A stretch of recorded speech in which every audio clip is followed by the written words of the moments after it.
Okay guys, so now we're going to talk about composition functions. So basically all a composition function is a combination of two functions such that the output from the first function becomes the input for the second function.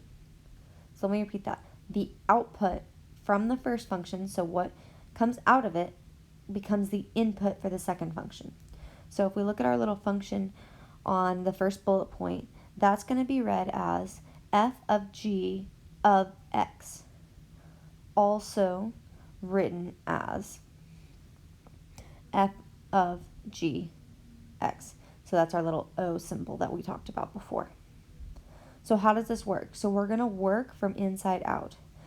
Find g of x first, then use that value as your input into f of x.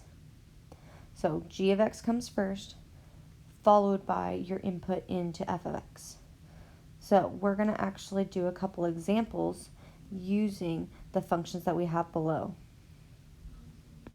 So our functions are f of x equals 3x squared plus 2, h of x equals 4x minus 5, g of x equals absolute value of 2x, and j of x equals 3 exponent x plus 2. So our first equation, we're going to find f of 4 first. So we were going to plug in the equation for f of x, get f of 4 equals 4 squared plus 2.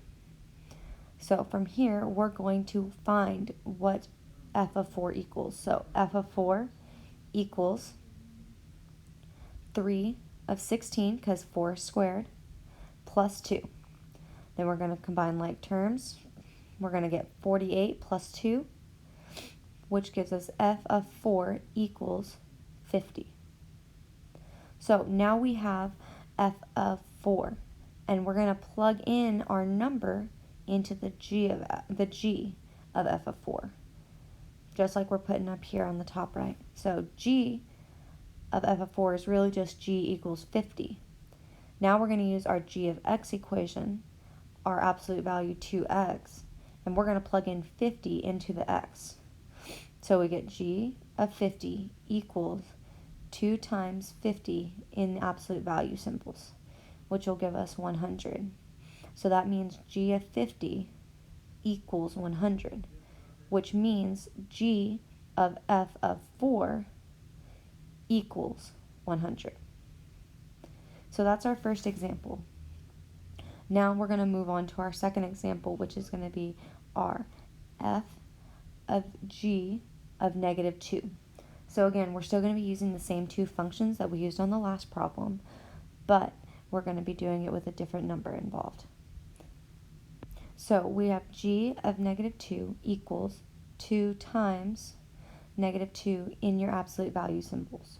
So that's going to give us negative 4 in absolute value, and remember, in the absolute value, that's going to make everything positive, so it's going to be g of negative 2 equals 4.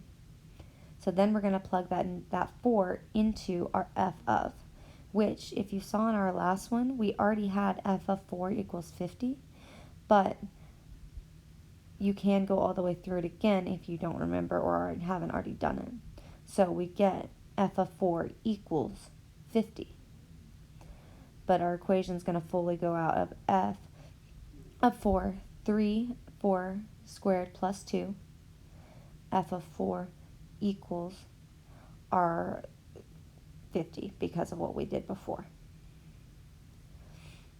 So that's going to give us our answer of f of g of negative 2 equals 50.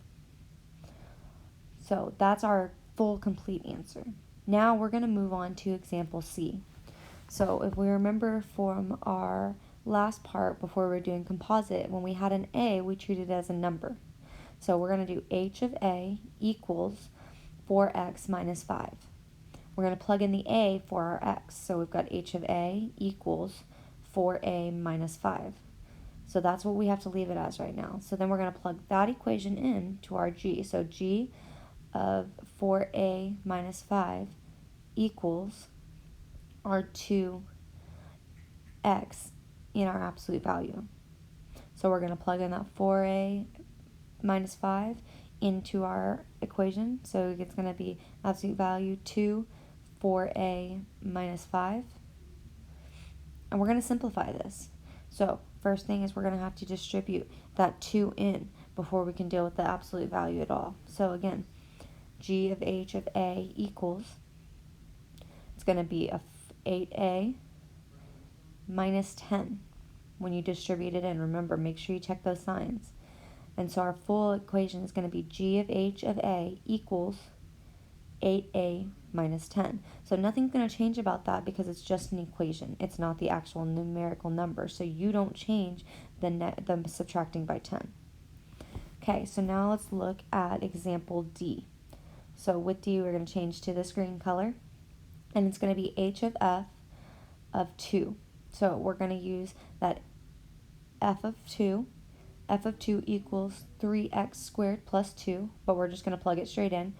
2 squared plus 2. So f of 2 equals 3.